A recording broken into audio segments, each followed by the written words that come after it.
पाकिस्तानी सेना के अत्याचारों के विरुद्ध अब पाकिस्तान की जनता भारत की तरफ बड़ी उम्मीदों से देख रही है। भारत का अगला कदम अब क्या होगा, ये तो समय तय करेगा। लेकिन भारत एक नए कदम से पाकिस्तान की धड़कनें बहुत तेज जरूर कर चुका है। आज केंद्रीय गृह मंत्रालय पाकिस्तान से सटे राज्यों में मॉक ड्रिल का आदेश दे चुका है। आखिर पाकिस्तान से सटे राज्यों में मॉक ड्रिल का कारण क्या है?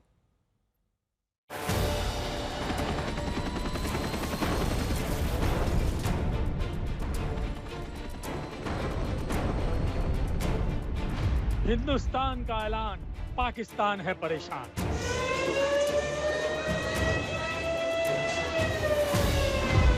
पाकिस्तान से सटे राज्यों में फिर मॉक ड्रिल।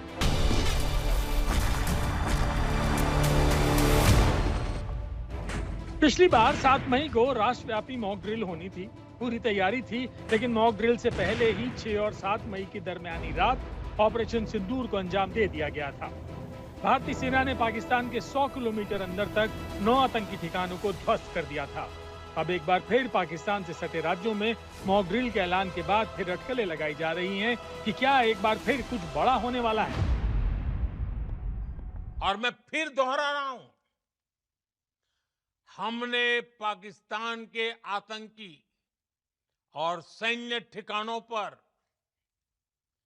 अपनी जवाबी कार्रवाई को अभी सिर्फ स्थगित किया है। ऑपरेशन सिंदूर ने यह स्पष्ट संदेश दे दिया है कि हमने शांति के लिए जितना अपना दिल खोल कर रखा है, शांति को नष्ट करने वालों के विरुद्ध उतना ही अपना हाथ भी खोल कर रखा है।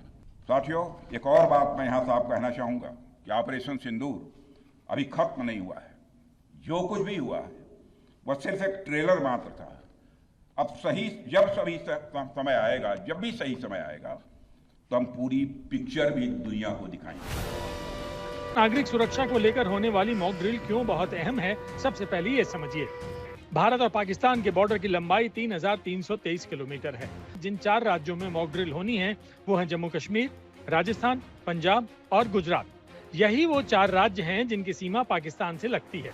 इसमें 1222 किलोमीटर लंबी सीमा जम्मू कश्मीर की है, 1170 किलोमीटर लंबी सीमा राजस्थान की है, 506 किलोमीटर लंबी सीमा गुजरात की है, जबकि 425 किलोमीटर लंबी सीमा पंजाब से लगी हुई है। अब इन 4 राज्यों में ऑपरेशन शील्ड के तहत मॉक ड्रिल का ऐलान किया गया है। भले ही 10 मई शाम 5 बजे से भारत और पाकिस्तान के बॉर्डर पर शांति है, युद्ध भूमि में पाकिस्तान की सेना सरेंडर कर चुकी है, अब सवाल उठता है अचानक मॉक ड्रिल क्यों? क्योंकि नागरिक सुरक्षा के लिए की जाने वाली मॉक ड्रिल को युद्ध का सायरन माना जाता है। सरल शब्दों में समझें तो मॉक ड्रिल यानी एक तरह का अभ्यास जिसमें देखा जाता है कि अगर कोई आपातकाल स्थिति बनी, जैसे ड्रोन अटैक, एयर स्ट्राइक या फिर मिसाइल से हमला हो जाए, तो आम लोग और प्रशासन कैसे और कितनी जल्दी एक्शन में आना है। आखिर मॉक ड्रिल को लेकर केंद्रीय गृह मंत्रालय के आदेश में क्या लिखा है, आपको बताते हैं। ऑपरेशन शील्ड के तहत युद्ध जैसे हालातों की मॉक ड्रिल की जाएगी। सिविल डिफेंस की पूरी टीम की अलर्टनेस को देखा जाएगा। दुश्मन के फाइटर, ड्रोन और मिसाइल हमलों का अभ्यास होगा। एयरफोर्स और सिविल डिफेंस के कंट्रोल रूम की हॉटलाइन एक्टिव की जाएगी। एयर रेड सायरन बजाया जाएगा। पूर्ण ब्लैकआउट होगा। सैन्य बेस पर ड्रोन अटैक की स्थिति में रेस्क्यू ऑपरेशन की ड्रिल की जाएगी। सेना की मांग पर बॉर्डर विंग, होम गार्ड्स की त्वरित तैनाती की ड्रिल की जाएगी। हमले की स्थिति में लोगों को सुरक्षित निकालने के प्लान और उसके क्रियान्वयन को परखा जाएगा। हम 6 राज्यों में से एक हैं जिसका वेस्टर्न सीमा बॉर्डर है पाकिस्तान के साथ। तो इन राज्यों के सभी ज़िलों में कल एक मॉक ड्रिल करने की सूचना दी गई है, जो आज हमने सभी कलेक्टर्स को वीडियो कॉन्फ्रेंस के ज़रिए बताया। सबसे पहले इन सभी ज़िलों में जो है वहाँ जो भी उनको संसाधन चाहिए उसको खरीदने के लिए हमने उन्हें हमारे माननीय मुख्यमंत्री श्री की अध्यक्षता में और उनकी देखरेख से ये सब काम हुई है और उनको इसके लिए राशि भी दी गई है। और वैसे ही इसमें जो ऑपरेशन शील्ड कल के कार्यक्रम को नाम दिया गया है, उसमें खास 5 बजे के बाद कल जिले के अंदर अलग अलग स्थलों पर ये सिम्युलेशंस की कामगिरी हो जाएगी। इससे पहले 7 मई को देश के 244 जिलों में मॉक ड्रिल हुई थी। इसमें नागरिकों को हमले के दौरान खुद को बचाने की ट्रेनिंग दी गई। हालांकि ऐसी मॉक ड्रिल 1971 में भी हुई थी। तब भारत और पाकिस्तान के बीच युद्ध हुआ था। मतलब दुश्मन देशों की तरफ से आने वाले हर खतरे से निपटने की तैयारी में भारत जुट गया है, फिर चाहे मॉक ड्रिल हो या फिर सैन्य तैयारी। देश की रक्षा प्रणाली को और भी शक्तिशाली बनाने के लिए 500 in war anti tank guided missile का ऑर्डर सरकार देने वाली है। इन मिसाइलों को खास तौर पर T-90 टैंकों से दागा जा सकता है। In war anti tank guided missile एकदम सटीक निशाना लगाती हैं। हाल ही में भारत ने 900 किलोमीटर रेंज वाली ब्रह्मोस मिसाइल का सफल परीक्षण किया, जो दुश्मन के ठिकानों पर सटीक और घातक प्रहार कर सकती है।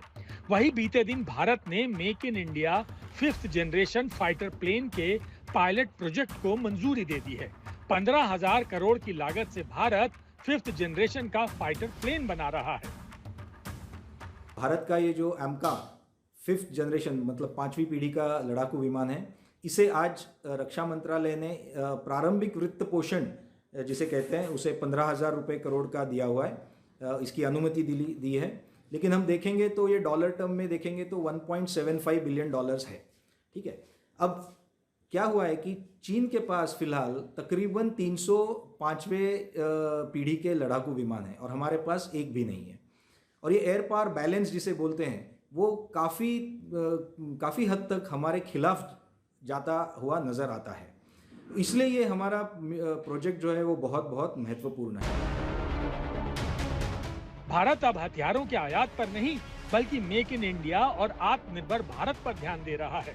यानी चीन की आक्रामकता और पाकिस्तान की नापाक साजिशों के बीच भारत अब न सिर्फ सजग है बल्कि पूरी तरह से सक्षम भी है। ये नई सैन्य रणनीति, तकनीक और आत्मनिर्भरता का संगम है जो भारत को ग्लोबल पावर के तौर पर स्थापित कर रहा है। आज तक ब्यूरो।